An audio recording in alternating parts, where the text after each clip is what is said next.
പറയാനുള്ളതൊക്കെ ഇന്നത്തെ വാർത്തകളിൽ നല്ല നെടുനീളം പറഞ്ഞിട്ടുണ്ട്. അതുകൊണ്ട് ഇനിയിപ്പോ ഇവിടെ ഒന്നും പറയുന്നില്ല. പരാതി കൊടുത്തതിന് ശേഷം വീണ്ടും അത് മാറ്റി പറഞ്ഞതിൽ എന്താണ് മാം പറയാനുള്ളത്? മോശമായിപ്പോയി. അത്ര എന്തുകൊണ്ടായിരിക്കും അങ്ങനെ? പേടിച്ചിട്ടുണ്ടാവും. ചാൻസ് കിട്ടൂലെന്നൊരു പേടിയായിരിക്കും. ഭയന്നിട്ടുണ്ടാവും. ഇത്രയും കത്തി കയറും എന്ന് വിചാരിച്ചില്ല എന്ന് തോന്നുന്നു. അവര് വളരെ ലൈറ്റായിട്ട് ഇട്ട ഒരു വീഡിയോ ആണ്. പക്ഷെ അത് വളരെ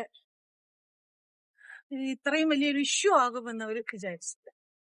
പക്ഷെ അത് ഇപ്പൊ ഒരുപാട് പേര് പറയുന്നുണ്ട് ആ ടൈമിൽ പ്രതികരിക്കായിരുന്നു. ഇപ്പൊ ഒരു 4 മാസത്തിന് ശേഷം പ്രതികരിക്കുന്നതില് അതെല്ലാ കാര്യത്തിനും അങ്ങനെ പറയും. ചില സമയത്ത് നമുക്ക് ആ ഓൺ ദ സ്പോട്ട് പ്രതികരിക്കാൻ ചിലവർക്ക് പറ്റില്ല. അതെല്ലാവർക്കും ഒന്നും പറ്റൂല, ചിലവർക്കേ പറ്റുള്ളൂ. നമുക്ക് പറയാൻ ഭയങ്കര എളുപ്പമാണ്. അപ്പൊ നിങ്ങളുടെ അടുത്ത് ഞാനിപ്പോ ഇവിടെ വെച്ച് മോശമായിട്ട് സംസാരിച്ചാൽ നിങ്ങൾ പെട്ടെന്ന് നിങ്ങൾക്ക് പോയി കഴിഞ്ഞിട്ട് നിങ്ങൾ വിചാരിക്കും ആ സ്ത്രീക്ക് 2 കൊടുക്കായിരുന്നു തോന്നും. രഹസ്യമായിട്ട് കൊടുത്തൊരു മൊഴിയായിരുന്നു. അതില് പേര് പറയരുതെന്ന് വിൻസി പറഞ്ഞിട്ടും അത് ആ ആള് പുറത്ത് വിട്ടു. അതാണ് പിന്നീട് അത് മാറ്റി പറയേണ്ടി വന്നതെന്ന് വിൻസി പറയുന്നു. അതായത് അല്ല, എന്തിനാ പരാതി കൊടുത്തത്? പക്ഷെ നടന്റെ പേര് പറയാൻ ആള് തയ്യാറായിരുന്നു. പരാതി കൊടുക്കുന്ന എന്തിനാണ്? നടപടിക്ക് വേണ്ടി. അതെ, എന്ത് പേര് പറഞ്ഞില്ലെങ്കിൽ എന്ത് പറഞ്ഞ് നടപടി എടുക്കും? സംഘടനയാണെങ്കിലും പോലീസാണെങ്കിലും അങ്ങനെ രഹസ്യമായിട്ട് നടപടി എടുക്കാൻ പറ്റുമോ? നാളെ അയാൾക്ക് ലീഗലി ആയിട്ട് മൂവ് ചെയ്യാൻ പറ്റും.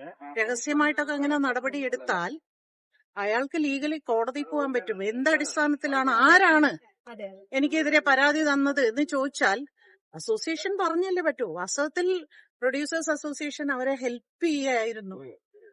പക്ഷെ അത് ഷൈൻ കമ്മിറ്റ് ചെയ്തിട്ടുള്ള സിനിമകളെ ബാധിക്കും. അത് പല ആളുകളുടെയും വരുമാനം. അതൊക്കെ വീഡിയോ ഇടുന്നതിന് മുമ്പേ ആലോചിക്കേണ്ടത്. വീഡിയോ ഇട്ട് കഴിഞ്ഞിട്ട് പിന്നെ അതൊന്നും പറഞ്ഞിട്ട് കാര്യമില്ല. ഞാനും ഒക്കെ സപ്പോർട്ട് ചെയ്ത്. അപ്പൊ എന്താ പറ്റുന്നതെന്ന് വെച്ചാൽ നമ്മള് സപ്പോർട്ട് ചെയ്താൽ നമുക്ക് ബുദ്ധിമുട്ടാവും. നമ്മൾ വിചാരിക്കും ഇങ്ങനെ നാളെ ഇതുപോലെ ഒരു പെൺകുട്ടിയെ നമ്മൾ സപ്പോർട്ട് ചെയ്യുമ്പോൾ പിറ്റേ ദിവസം മാറ്റി പറയുകയാണെങ്കിൽ സ്ഥിരം കേൾക്കുന്നതും കാണുന്നൊക്കെ അപ്പൊ ആവശ്യത്തിന് സപ്പോർട്ട് ചെയ്യാൻ മടി തോന്നുമല്ലേ ഇനിയും? പിന്നെ അത് കിട്ടിയല്ലോ എല്ലാം. സന്തോഷമായില്ലേ? സാരി നന്നായിട്ടുണ്ട്.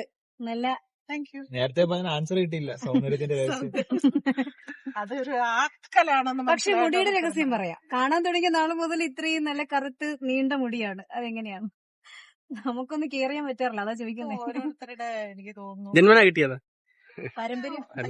സൗന്ദര്യത്തിന്റെ കാര്യമല്ല പറഞ്ഞത്. അങ്ങനെയൊന്നുമില്ല. ഇതിങ്ങനെ ഇടയ്ക്ക് ഞാൻ വെട്ടിയതല്ലേ ഇവിടെ വെച്ച്. വളർന്നല്ലേ? ഓക്കെ. ഇതൊക്കെ നാളെ ഇനി ഇതിൽ കാണാം യൂട്യൂബിൽ. അയ്യോ, ആൾക്കാരുടെ ചീത്തവിളി മുഴുവൻ താങ്ക് യു. എന്നെ തെറി പറയിപ്പിക്കാൻ വേണ്ടിയാ നിങ്ങൾ ഇത് ചോദിച്ചത്. ഇല്ല അത് സത്യമായിട്ടുള്ള കാര്യമല്ലേ? ഒരാള് നമുക്ക്